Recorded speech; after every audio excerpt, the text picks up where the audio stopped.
incroyable. Histoire du plus gros diamant du monde.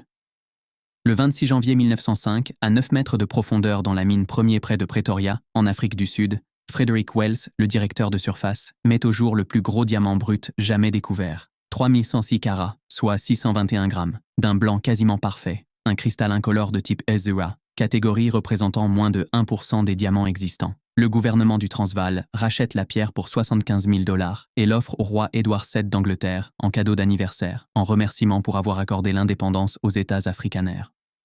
La pierre traverse alors l'Atlantique dans les conditions les plus inattendues, expédiée dans un simple paquet postal affranchi, tandis qu'un navire escorté faisait croire à son transport dans un coffre-fort, une ruse d'une déconcertante simplicité.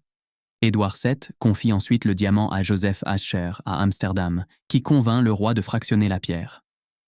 Après des mois d'études et d'essais sur des répliques, Asscher porte le premier coup le 10 février 1908.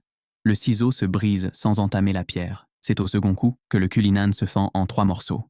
La taille s'achève le 13 octobre 1908, produisant 9 pierres majeures, Cullinan Pam à 9 et 96 brillants, avec seulement 19,5 carats de résidus bruts, une perte considérable mais inévitable. Le Cullinan peinte, ou grande étoile d'Afrique, taillé en poire, à 74 facettes et pesant 530,2 carats, aura nécessité 8 mois de travail à 3 diamantaires. Il est aujourd'hui serti dans le sceptre impérial britannique. Le Cullinan II, 317,4 CT, orne la couronne impériale d'apparat, tous deux exposés à la Tour de Londres. Les Cullinan III à 9 font partie de la collection personnelle de la famille royale britannique. La valeur totale de l'ensemble des pierres taillées est estimée aujourd'hui à plus de 2 milliards de $.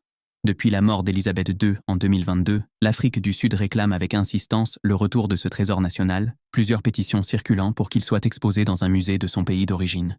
Merci de partager et liker cette vidéo. Chaîne éducative créée par James D. Exception.